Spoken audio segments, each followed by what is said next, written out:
નમસ્કાર. એશિયાના સૌથી જૂના અખબાર મુંબઈ સમાચારના ડિજિટલ પ્લેટફોર્મ પર આપનું સ્વાગત છે. મિત્રો, જ્યારે તમને કંઈક નકલી ઝડપાયું તેવા સમાચાર વાંચવા મળે ત્યારે આશ્ચર્ય થતું હોય છે. કારણ કે નકલી પનીર બજારમાં મળતું હોય છે, નકલી દૂધનો કારોબાર આજકાલ ચાલી રહ્યો છે, નકલી નોટો પણ છાપવાનો કારોબાર અવારનવાર આપણે સમાચાર માધ્યમથી જાણતા હોઈએ છીએ. પરંતુ જ્યારે ધર્મની આડમાં યોગ ગુરુ બનીને યોગની આડમાં જ્યારે કોઈ આવી પ્રવૃત્તિ કરે ત્યારે એક સવાલ તો ઊભો થાય છે કે શું હવે ધર્મની આડમાં આ પણ એક ધંધો બાકી હતો? મારી સાથે ચર્ચા કરવા માટે સનાતન સંત સમિતિના રાષ્ટ્રીય અધ્યક્ષ મારી સાથે જોડાયેલા છે. તેમનું હું સ્વાગત કરું છું. અત્યાર સુધી એવું જોવા મળતું હતું કે નકલી ક્યાંક મળે એટલે આશ્ચર્ય થતું હતું, પરંતુ એટલું બધું આશ્ચર્ય થતું નહોતું.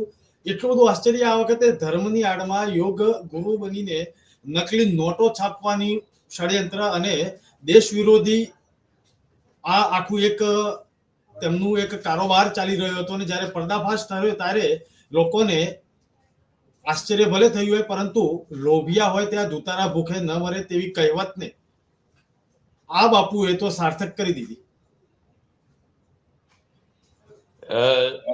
જો મૂળ વાત કરું તો આ પહેલી વખત નથી કોઈ ધર્મની આડમાં થતું કૃત્ય. અને ધર્મની આડમાં આના પહેલા પણ તમે જોયું હોય તો સ્વામિનારાયણ સંપ્રદાયના એક મંદિરમાં પણ આવી રીતે પ્રિન્ટિંગ પ્રેસ ચાલતું હતું અને પકડાયું હતું. ના બીજો કેસ છે, પણ એ નાના પ્રમાણમાં હતું. આ ખૂબ મોટા પ્રમાણમાં છે.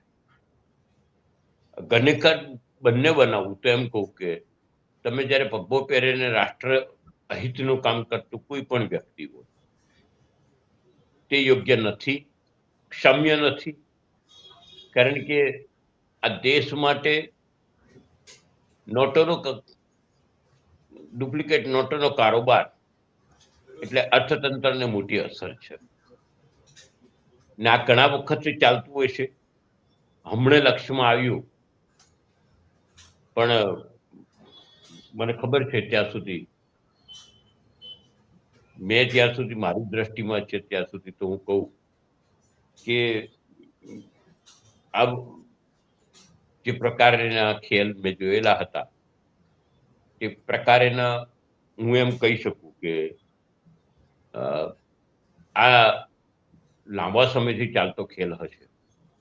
એક સવાલ એ પણ થાય છે કે જ્યારે જે ઇન્વેસ્ટિગેશનમાં જે તથ્યો બહાર આવેલા છે, અમદાવાદ ક્રાઇમ બ્રાન્ચ અને ઇન્વેસ્ટિગેશન જે ઓફિસરો છે પોલીસના, તે પ્રમાણે અને તેમના કહેવા પ્રમાણે કે 15 લાખ જેટલી ડુપ્લિકેટ ચલણી નોટો તો તેમણે સર્ક્યુલેશનમાં વહેતી પણ કરી દીધેલી. એટલે કે અર્થતંત્રને મજબૂત રીતે ચેલેન્જ આપવાનો પ્રયાસ અને ચાઇના જઈને તેની કાગળની ખરાઈ કરવી અને ત્યાર પછી કન્સાઇનમેન્ટ મંગાવવું અને ત્યાર પછી રાજકોટથી આ સુરત સુધીની તેમની સફર.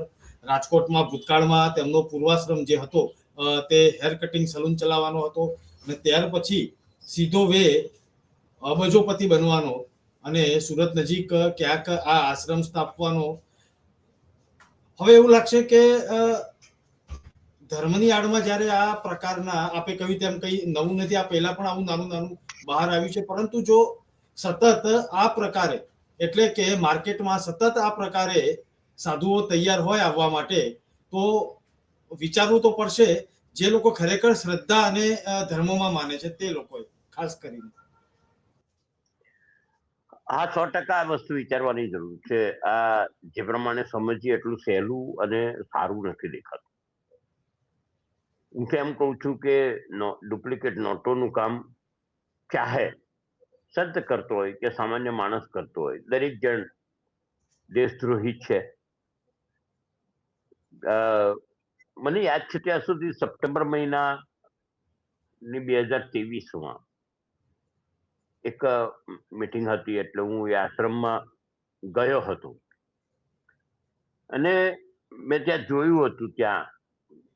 ત્યારે મેં પ્રદીપની કાર્યવાહી, પ્રદીપની પ્રણાલીઓ જે જોઈ હતી તે દિવસે મને એમ કોણ જાણે કેમ મારું મન એક્સેપ્ટ ના કર્યું. ત્યાર પછી મને ઘણી વખત બોલાવવાની કોશિશ કરી પણ હું પહોંચ્યો નથી. મને કોણ જાણે અંદરથી એમ થતું હતું કે ના, આ કંઈક યોગ્ય નથી થતું, અને આ વ્યક્તિ યોગ્ય નથી. દરેક માણસની પ્રગતિ જુઓ ને તમે તો ખ્યાલ આવે. સંતમાં અમે પણ ભેખ લઈને સંત થયા છે, પણ ધર્મની આડમાં આટલો બધો રૂપિયો રાતોરાત ઉભો થઈ જાય એટલે સુધી યોગ્ય ન લાગ્યું મને જોતા. ઘણી બધી વસ્તુ એવી વાંધાજનક મને દેખાય હતી આશ્રમમાં પણ, કે ભાઈ આ રૂમ બંધ છે, કોઈને જવા નથી દેતા, અહીંયા કોઈને જોવા નથી દેતા, આવું છે તેવું છે, આ જગ્યાએ નહીં જવાનું, આ જગ્યાએ નહીં જવાનું. તો ક્યાંક વાંધાસ્પદ લાગતા મગજમાં એક શંકા ઊભી થઈ. મેં કહ્યું નહીં, આમાં ન જવાય. ત્યાર પછી હું ફરી કોઈ વખત નથી ગયો. હું 1 જ કલાક માટે ગયેલો હતો. હું મોઢે કહું છું, ગયેલો હતો. ત્યાર પછી આજ ફરી ઘણી વખત કોશિશ કરી, હું ગયો નથી, કારણ કે મારું મન એક્સેપ્ટ નતું કરતું. વતન હંમેશા ગામ લોકો પણ 2023માં પણ મેં જોયું હતું કે મારી ગાડી લઈને હું ગયો તો ઘણા બધા સંતો હતા, હું એકલો નહોતો, ને મીટિંગ હતી એટલે ધોરણ પારણી ગામમાં પણ મને કોઈના બારણામાં ગાડી ઉભી રાખે તો ગાડી બારણા પાસે ઉભો પણ નહોતો રાખવા. બાકી તો શું થાય, ગામમાં સંતો આવે છે, ફેસિલિટી આપે કે ભાઈ આયા છે, સંતો આવ્યા છે આપણા ગામમાં. તેની જગ્યાએ ગામવાળા ગાડી પણ ઉભી રાખવા નહોતા માંગતા. એમ કે અહીં નહીં ઉભી રાખવાની, તમારે ત્યાં અંદર ઉભી રાખવી હોય તો રાખો કોઈ જગ્યાએ, આ બાજુ નથી જગ્યા. 1-2 ગામવાળાને કીધું બી ખરું કે અમારે કઈ કામ નથી, અમારે કલાકથી વધારે નથી. આખરે એક પટેલ પરિવાર હતું, મને કીધું કે તમે અહીંયા ઉભી રાખો, વાંધો નહીં બાપુ, પણ અમને લોકોને આમ આશ્રમથી વાંધો છે. ત્યાંથી જ વાંધો ચાલુ થયો હતો મારા મગજમાં, અને એ વાંધો સાચો સાબિત થયો. એ આશ્રમ સાથે વાંધો છે જે પરિવારે આપને જણાવ્યું, ત્યાર પછી તો અનેક નિવેદનો આ કૌભાંડ બહાર આવ્યા પછી આવેલા છે કે ગ્રામ પંચાયતે પણ નોટિસ આપેલી હતી કે આ ઇલીગલ છે અને તોડી નાખો. ગામના લોકોમાં પણ અસંતોષ હતો. કોઈ મતલબ એવી કોઈ વાત, બાકી તો દરેક જગ્યાએ એક આખી એક વાઇબ્સ અલગ હોય. જો મોટા સંતની ત્યાં આગળ પોતાની એક ગાદી હોય, પ્રસ્થાપિત થઈ હોય તો એક વાઇબ્સ અલગ હોય છે, લોકો ગર્વ અનુભવતા હોય છે. પરંતુ અહીં તો ઊંધી વાત થઈ. કોઈ પણ આશ્રમમાં જાઓ ને એટલે એવી કોઈ દિવસ, મેં અત્યાર સુધી કોઈ દિવસ, હું લગભગ વધારે તો નહીં પણ અસંખ્ય આશ્રમોમાં પડ્યો છું. એવું હું કઈ નાના મોટા બધા જ, કોઈક નાનો આશ્રમ હોય ઝૂંપડી જેવો હોય તો કોઈક મોટો મહેલ જેવો આશ્રમ હોય, બધું જોયું છે. મેં આજ લગી કોઈ આશ્રમમાં એવું પાટિયું નથી જોયું કે ગામના લોકોએ પ્રવેશ કરવો. ત્યાં આગળ હતું. મને તો વાંધો દેખાય કે સાલું આવું કેવું પ્રવેશબંધી. આજે જે ગામમાં પણ આશ્રમ હોય, અમારો પણ આશ્રમ છે રાજકોટમાં છે, વડોદરામાં છે, એમાં કોઈ દિવસ એવું પાટિયું ના જોવા મળે તમને કે આને નહીં આવવું, કે આને આવવું, જ્ઞાતિ આધારિત કે જાતિ આધારિત, સ્થાન આધારિત ભેદભાવ ન હોવો જોઈએ. ત્યાં આગળ એવું હતું ને મેં જોયેલું છે પ્રત્યક્ષ. એ પાટિયા હમણાં કંઈક ગઈકાલે હટાવી દેવામાં આવ્યા છે એવી મને માહિતી મળી છે. આ દુઃખદ કહેવાય કે તમે જે ગામમાં રહેતા હોય તે ગામના લોકો તમને ન સ્વીકારે તો બહારના લોકોની વાત તો પછી પ્રપંચ હોય. એટલે કે ગામ લોકોએ અહીં ન આવો, પ્રવેશ ન કરો તેવું આ એક આપે વાત કરી તે પણ આશ્ચર્યજનક છે. આજે અમે પણ આ સાંભળીને એમ થાય છે કે આવું કેવું. તો આપ 1 કલાક 2023માં ત્યાં જે કંઈ કાર્યક્રમ હતો તેમાં આપ ગયેલા તેવું આપનું કહેવું છે. તો આ પ્રદીપ ગુરુજીના નામે આ શખ્સ જે છે, જે ચલણી નોટો છાપવાના કારોબારોમાં ઝડપાઈ ચૂકેલો છે, અત્યારે જેલના સળિયા પાછળ છે, તેનું વાણી વર્તન કેવું હતું? આ પ્રદીપ પોતે છીપીને બોલે, બનાવટી બોલું, ફ્રી ટોક ના હોય આ લોકોની હંમેશા. તે મને પહેલા તો ત્યાંથી બી ખૂટતું હતું. કોઈ પણ વ્યક્તિનું વર્તન, કોઈ પણ સંત હોય તેનું વર્તન કે તેનું કર્મ, આ તો સંત છે જ નહીં, જો કે કોઈ હિસાબે અમે સંત તરીકે સ્વીકારવા પણ તૈયાર નથી એમને પહેલેથી જ. એટલે તમે લોકો પ્રદીપ ગુરુજી કરો છો તેની સામે બી મારો વાંધો છે કે આની સામે ગુરુજી પ્રદીપનું વર્તન બોલો. એ યોગ કેન્દ્ર ચલાવતો હતો, યોગ કરતો હોય છે, એનો વિષય છે. એટલે ગુરુજીની કક્ષામાં કોઈ જગ્યાએ બેસે નહીં, પહેલી વાત ત્યાંથી ચાલુ થાય છે. ને ચીપીને બોલે, પેલું બનાવટી બોલાતું, બનાવટી એક્ટિંગ કરતા હોય એ રીતનું વર્તન પણ મને નજરે મને આંખે ઉડી વળગ્યું હતું. કારણ કે તમે જે કીધું કેવી રીતે વર્તે, તો ચીપીને બોલે, તમે કેમ છો, કેવી રીતે જીવ છો. This is not good thing for the natural life. કારણ કે જે સંત હોય છે તો ફ્રી હેન્ડ વાત કરતા હોય કે એના શબ્દોમાં કદી પણ આવી રીતની ચીપીને વાત ના આવતી હોય ને ના જ આવવી જોઈએ. જે હૃદયમાં છે તે જ વાણીમાં આવવું જોઈએ, તે જ વર્તનમાં આવવું જોઈએ, તે જીવન છે. જી, આપે આ વાત કરી એટલે મને આ કાર્યક્રમ આપણે કરવાના હતા, એટલે છેલ્લા 2-3 દિવસથી આ સમાચાર પણ આવે ત્યારે મેં આ પ્રદીપનું ઇન્સ્ટાગ્રામ જે છે સોશિયલ મીડિયામાં તેમની પોપ્યુલારિટી પણ હશે તે જોવાનો પ્રયત્ન કર્યો. તો આપ જે કહી રહ્યા છે બિલકુલ એ વાતને સમર્થન મળે, કારણ કે તે રીલમાં જે પ્રમાણે પ્રવચન અથવા તો કોઈક એક થેરાપી આપવા માટે પણ કંઈક પ્રખ્યાત થઈ ગયેલા એ એરિયાની આજુબાજુ, કે કોઈ મેડિકલ ટ્રીટમેન્ટ આપી ન શકે ડિગ્રી વિના, પરંતુ આ બાપુ આપી રહ્યા હતા બેખોફ. મતલબ એમને કોઈ ચિંતા, ડર જ નથી કાયદાનો. કાલે જ મંત્રી શ્રી પાનસુરિયા સાહેબ સાથે વાત થઈ હતી, આરોગ્ય મંત્રી શ્રી સાથે. મને કે પેટમાં સોય ભોગીને પાણી કાઢતા હતા. એવું કોઈ રીલ આવી હતી કે મને કે મેં કહ્યું કે આ તો કેવી રીતે પોસિબલ. કોઈક સંત કદાચ ઓસડિયું જાણતો હોય તો એ દવા આપે, એ દવા આયુર્વેદિક હોય. આવી રીતનું વૈદ્યકીય સારવાર સીધી કે તમે કોઈને પેટમાં કાણું પાડતો ને કોકને ઓપરેશન લેવલની વાતો, મને મારા દિમાગમાં ન બેઠી આ વસ્તુ. મને મેં જોઈ પણ ખરી એ રીલ કે જેની અંદર આ રીતનું હતું. આ ક્યાંય પણ યોગ્ય નથી, કાયદાકીય રીતે બી યોગ્ય નથી અને આમ પણ યોગ્ય નથી. અને ક્યાંય પણ ચલાવી ન લેવું જોઈએ, કારણ કે આ તો પ્રજાને મૂર્ખ બનાવવાની વાતો છે. એમની પાસે કોઈ એવી ડિગ્રી નથી, કોઈ એવું નથી, ગ્રેજ્યુએટ પણ નથી, 12 પાસ જ છે. અને એક આયોજનબદ્ધ, મેં સાંભળ્યું ત્યાં સુધી રાજકોટમાં હતા ત્યારે પણ એમને અહીંયા ગાડી કંઈક, અહીંયા ગાડી લોકો એવું કહે છે ફૂલેકું ફેરવ્યું, એટલે કંઈક ફૂલેકું ફેરવીને ત્યાં ગયેલા છે એવું સાંભળ્યું. સત્ય શું છે તે તો લોકો જાણે, પણ એમની પર આ ખોટી વૈદ્યકીય સારવાર માટે પણ કેસ કરેલો છે. નામ પાછું સત્યમ ફાઉન્ડેશન, એટલે કે સત્યતા પર જ સવાલ ઉઠે તે પહેલા પોતાનું નામ એવું સ્વાંગ રચી લીધો. રીલો જે જોઈએ સોશિયલ મીડિયાની જ્યોતિનાજી, તે જોઈએ તો જાણે મેકઅપ આર્ટિસ્ટ રાખ્યા હશે અને સરસ મજાનો મેકઅપ કરીને ફર્સ્ટ ક્લાસ રીતે પ્રેઝન્ટેશન એ રીતે હતું કે લોકો અંજાઈ જાય. એ વૈદ્યકીય સારવાર હોય કે યોગની જે વાતો કરવાની હોય. તેમણે કબૂલ્યું પણ ખરું કે આ યુટ્યુબમાંથી હું શીખ્યો છું. તેના મોટા ભાઈએ તેવું સ્ટેટમેન્ટ પણ રાજકોટમાં આપી દીધું. બંને ભાઈઓ એક ક્લાસ ચલાવતા હતા અને યુટ્યુબમાંથી શીખ્યા. જો પહેલા તો ભક્તિની લાઈનમાં કે યોગની લાઈનમાં કોઈ આવતો હોય તો એમનો પર્ટિક્યુલર ગુરુ હોવો જોઈએ. કારણ કે એ આ પ્રણાલી એમને એમ થતી નથી. આ યુટ્યુબને ગુરુ બનાવીને કરાય. પહેલી વસ્તુ તો ત્યાંથી ચાલુ થાય. બીજી વસ્તુ, તમે મેકઅપની વાત કરી તો એ તો પોતે જ સલૂન ચલાવતા હતા. તો મેકઅપ માટે બહાર જવાની જરૂર નહીં, એમને જ આવડતું હોય ને, તો એમના ઘરથુથીમાં છે આ વસ્તુ.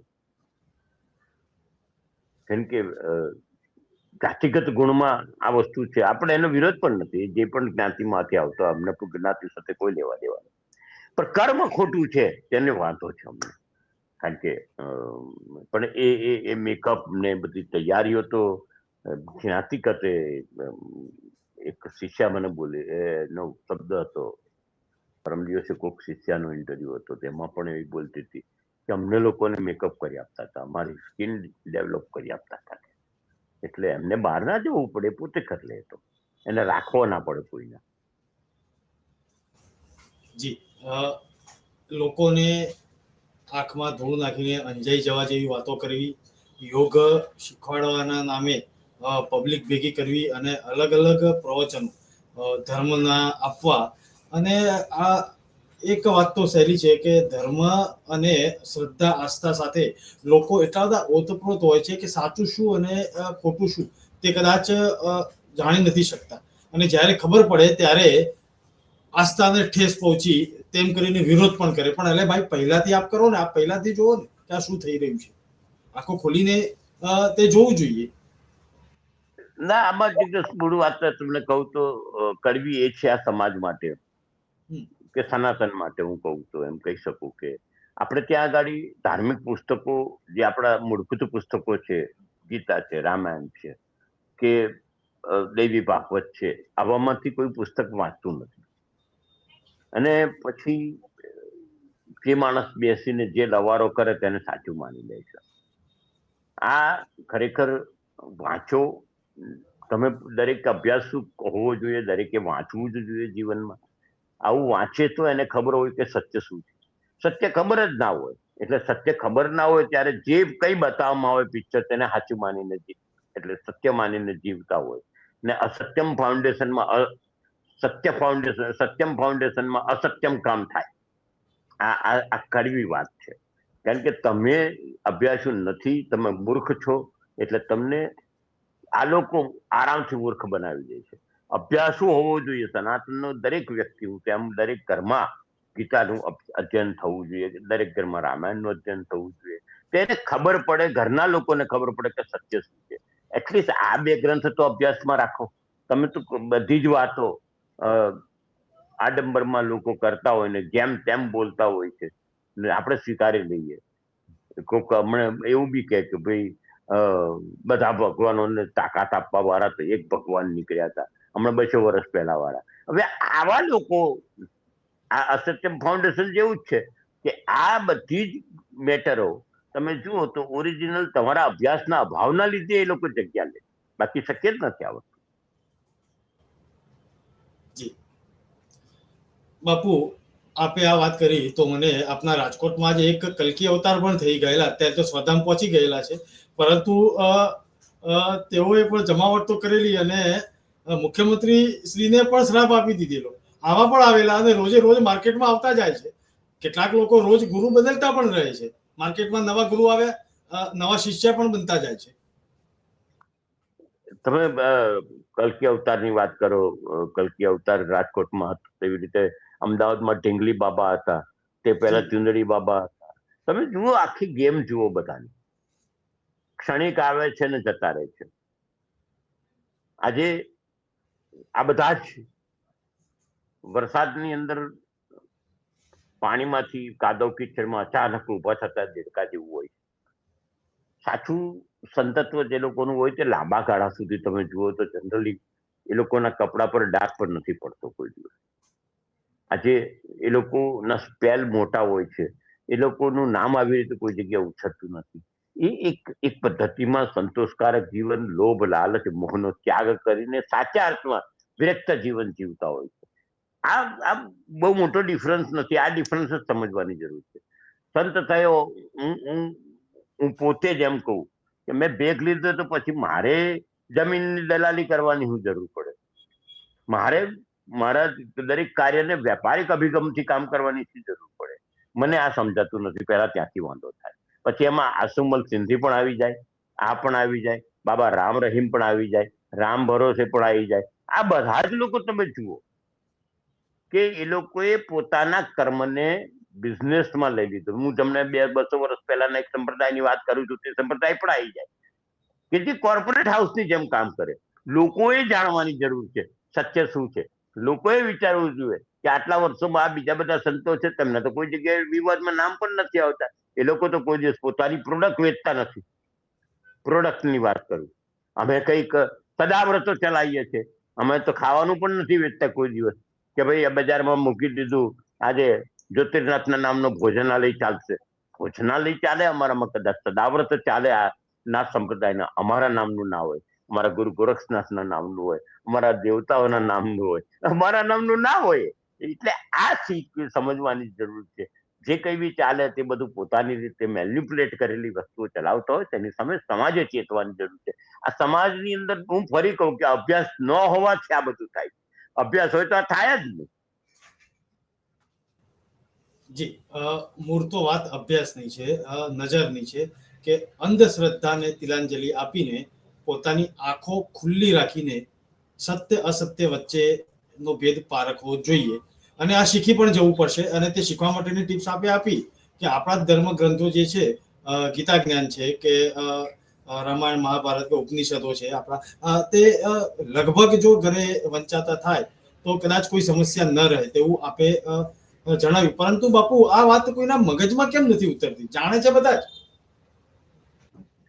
એવું નથી, જાણે છે બધા. બધાને એકચ્યુઅલી જિજ્ઞેસ એવું છે કે શોર્ટકટ અપનાવો છે.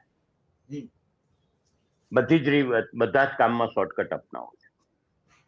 વહેલા પૈસાદાર થઈ જવું છે, રાતોરાત કરોડપતિ બની જવું છે, એસો આરામ જોઈએ છે. ભગવાન પાસે બી, પરમાત્મા પાસે બી શું માંગવું તે પણ ગીતામાં લખ્યું છે કે તું પરમ તત્વ તારું શરણું આપજે, એવું માંગવાનું છે.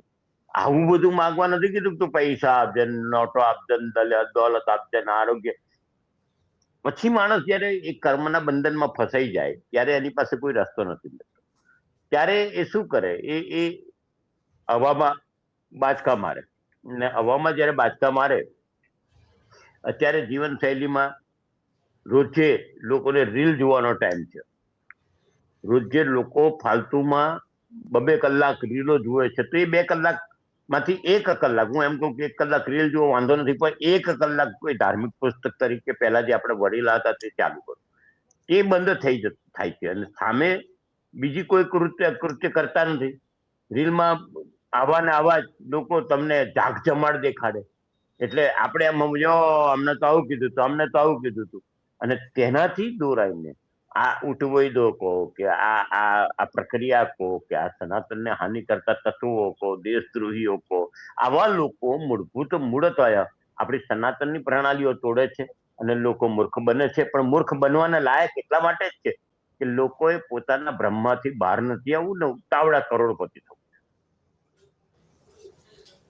એક છેલ્લો સવાલ છે જ્યોતિનાથજી, આપણે કાર્યક્રમની પૂર્ણતા છે, પરંતુ એક વાત એ પણ સમજવી છે કે આપ જે સ્થાને બેઠેલા છો, રાષ્ટ્રીય અધ્યક્ષ પણ છો, એક જવાબદારીપૂર્વક સંતો અને આપણા સનાતન ધર્મનું જનજાગૃતિનું કામ કરી રહ્યા છો. તો એક કોઈક એસઓપી અથવા તો કોઈક એવા ચર્ચા વિચારણા થાય છે કે આપણે કંઈક એવું કરીએ કે જેનાથી જનજાગૃતિ થાય કે આ તમે ન કરશો? એવું કોઈ આયોજન અથવા તો કંઈ થઈ ગયું હોય તેવું કઈ કાર્યક્રમ? અમે બહુ ટૂંક સમયમાં એક એસઓપી જેવું નવું જાહેર કરી રહ્યા છે કે લગભગ દર 5 ગામ 6 ગામે એક આશ્રમ છે, નાનો મોટો. જે પણ મેં પહેલા કીધું કે નાની ઝૂંપડી હોય કે મોટું કર્મ હોય, જે સનાતન સાથે જોડાયેલા છે, તે લોકોને અમે ફલક પર લાવી અને એ લોકોને અમે કહેવા માંગીએ છીએ કે તું સાચું જ્ઞાન તારા વિસ્તારમાં આપ, લોકોને સત્ય સુધી પહોંચાડ અને આવા તકલીફોથી દૂર રહે તેના માટેના પ્રયત્ન કરે. આ એક નવું ચાલુ કરી રહ્યા છે. અમે સાથે સાથે કથાકારો તૈયાર કરી રહ્યા છે સારા. પાછા સ્ટેજ પર બેસીને અલ્લા મોલ્લા કરે એવી રીતની વાત નહીં. સારા કથાકારો તૈયાર કરી રહ્યા છે જે કથા આધારિત, વેદ આધારિત વાતો કરશે, લોકોને લોકો કલ્યાણની વાતો કરશે. યંગસ્ટર જે લોકો 20, 21, 22, 24 વર્ષની ઉંમરના છે એવા છોકરાઓ તૈયાર કરી રહ્યા છે જેથી જ્ઞાનને આગળ સાચી રીતે લોકો સુધી પહોંચાડી શકે. જી, આશા રાખીએ કે સમયાંતરે આ પ્રક્રિયા ચાલતી રહે અને જનજાગૃતિ આવે અને આ પ્રકારના ઠગ જે છે પ્રદીપ ગુરુજીના નામે જે સમાજમાં તરત જ લોકપ્રિય થઈ જાય છે અને ત્યાર પછી તેમનો કાળો કારોબાર પ્રકાશમાં પણ જલ્દી આવે છે, કારણ કે અસત્ય વધારે ટકતું નથી. જ્યોતિનાથજી, આપ અમારી સાથે જોડાયા તે બદલ હું આપનો ખૂબ ખૂબ આભાર માનું છું.